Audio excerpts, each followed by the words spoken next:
बिस्मिल्लाहिर्रहमानिर्रहीम। अस्सलाम वालेकुम माय यूट्यूब फैमिली। आज मैं लेके आई हूँ बेहतरीन सी रेसिपी, हैदराबादी स्टाइल पुलाव की रेसिपी लेके आई हूँ मैं। और बहुत ही जायकेदार और झटपट बन जाती है। चाहे तो आप सहर में, इफ्तार में ज़रूर इस्तेमाल कर सकते हैं। और इसके साथ मैं आलू भी डालूंगी। आलू और चिकन का पुलाव है। अब देखिए, एक चूल्हे पे फ्राई पैन रख दीजिए, एक पतीला रख दीजिए। अब इसी में 1 कप उतना ऑयल डाल दीजिए। अब इसको अच्छी तरह से गर्म होने दीजिए। सिंपल है, इजी तरीके से बनाना सिखा रही हूँ मैं। इसमें ना मैं दही डालूंगी ना कुछ डालूंगी। झटपट बनेगी और जायकेदार बनेगी। आप जरूर इस्तेमाल कीजिए।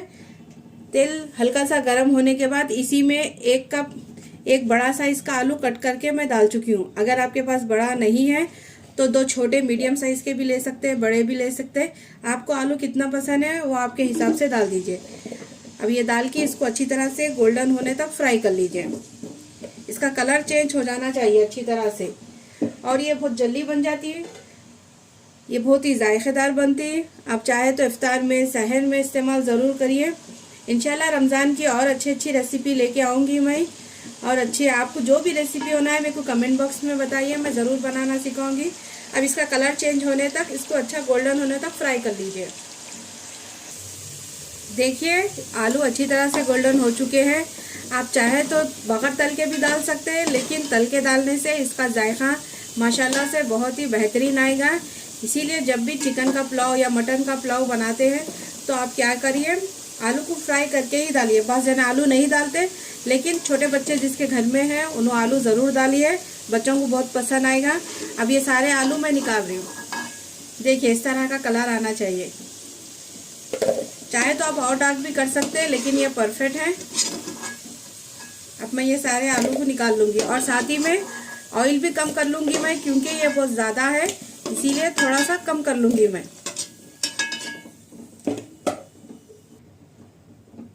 2 से 3 चम्मच मैं ऑयल कम कर चुकी हूँ। अब इसी के अंदर एक मीडियम साइज की प्याज डाल दीजिए। अच्छा, इस तरह से रफली बारीक बारीक कट कर लीजिए। अब इसको हल्का सा इसका गोल्डन कलर चेंज होने तक इसको पका लीजिए। और साथ ही में मैं डालूंगी इसमें 5 से 6 अदद हरी मिर्ची। चाहे तो आप कुट के भी डाल सकते हैं, चाहे तो इस तरह से साबित भी डाल सकते हैं। इसमें मैं बीच में से चीरा लगा चुकी हूँ। अब इसको हल्का सा इसका गोल्डन कलर चेंज कर लीजिए। इसको प्याज को अच्छी तरह से फ्राई कर लीजिए।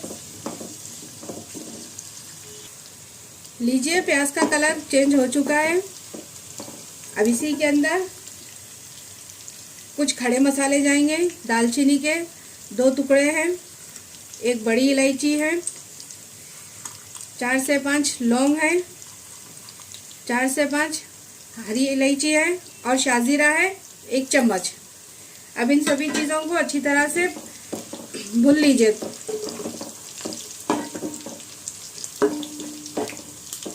अब हल्का सा भूनने के बाद अब इसी के अंदर थोड़ा सा कड़ी पत्ता जाएगा, 5 से 10 अदद।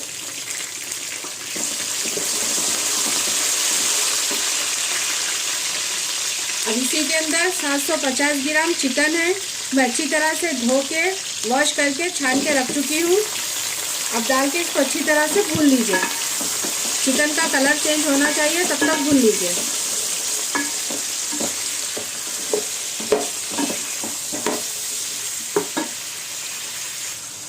देखिए, चिकन का कलर चेंज हो चुका है अच्छी तरह से।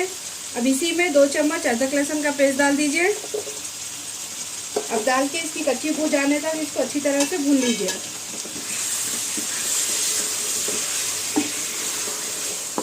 ये हैदराबादी पुलाव अलग अलग स्टाइल में बनता है, लेकिन सबका पकाने का स्टाइल अलग है। अब मैं ये सिंपल और इजी तरीके से बनाना सिखा रही हूँ आपको। आप ज़रूर ट्राई कीजिए ये रेसिपी इस रमज़ान में। अब इसकी कच्ची बू जाने तक अदरक लहसुन को अच्छी तरह से भून लीजिए।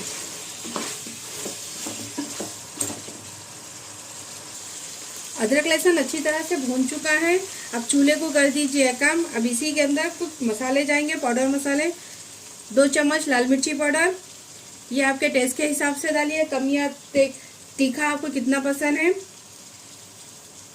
2 चम्मच नमक, ये छोटी चम्मच है इसलिए 2 चम्मच डाल रही हूँ मैं। आधा छोटी चम्मच हल्दी पाउडर डाल दीजिए। अब डाल के इनको अच्छी तरह से भून लीजिए कुछ सेकंड के लिए। अब फ्लेम को हाई कर दीजिए, हाई फ्लेम पे इसको कुछ सेकंड के लिए भून लीजिए। अगर आप दही डाल रहे हैं तो इसी स्टेज पे दही डाल दीजिए। अब मैं दही नहीं डाल रही, इसके अंदर आधा किलो से भी ज़्यादा टमाटे हैं, ये अच्छी तरह से कट करके ये डाल दीजिए। दही नहीं डालने की सूरत में टमाटे की क्वांटिटी ज़्यादा कर दीजिए और इसको अच्छी तरह से भून लीजिए। अगर दही डाल रहे हैं 1 कप दही और कम से कम 400 ग्राम टमाटर डाल दीजिए। अब इसको अच्छी तरह से भून लीजिए। टमाटे अच्छी तरह से भूनना चाहिए, सॉफ्ट होने तक पका लीजिए। अब इसको ढक के पका लीजिए।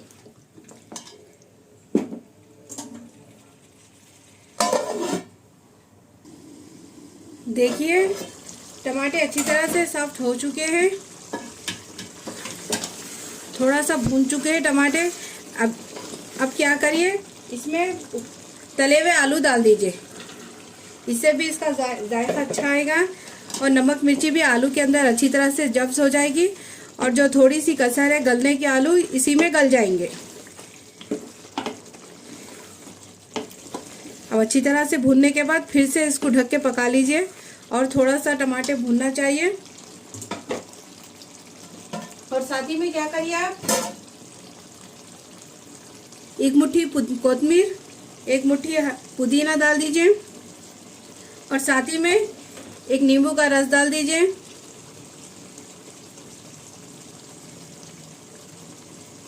अब डाल के इसको अच्छी तरह से भून लीजिए।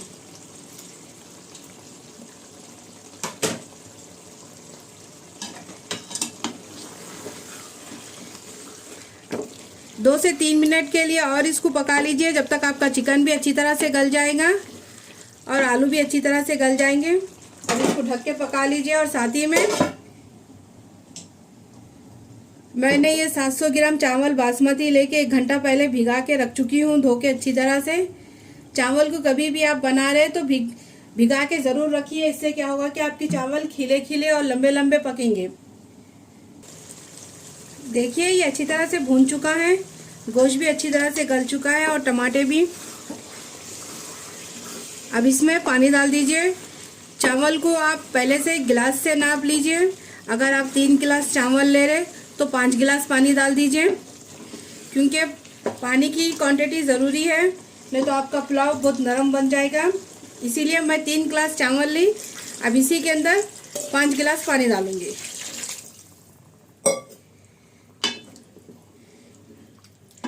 अब इसको अच्छी तरह से उबालने दीजिए, पानी में खौल आने दीजिए। आने के बाद मैं बताऊंगी आपको। अब पानी को देख लीजिए, पानी में से अच्छी तरह से उबाल आ चुका है। अब इसी के अंदर भीगे हुए सारे चावल डाल दीजिए। आप चाहे तो छोटे चावल से भी बना सकते हैं, सोना मसूरी से, चाहे तो बासमती चावल से भी बना सकते हैं। अब डाल के इसको अच्छी तरह से पका लीजिए। सिंपल है, पुलाव बनाना इजी है। देखिए झटपट बन चुका है। अब इसको हल्का सा मिक्स कर लीजिए। अब पानी अच्छी तरह से सूखने तक इसको पका लीजिए। और माशाल्लाह से फ्लेवरफुल बनेंगे आपके ये चावल। देखिए आप ज़रूर ट्राई कीजिए ये पुलाव को इस रमज़ान में।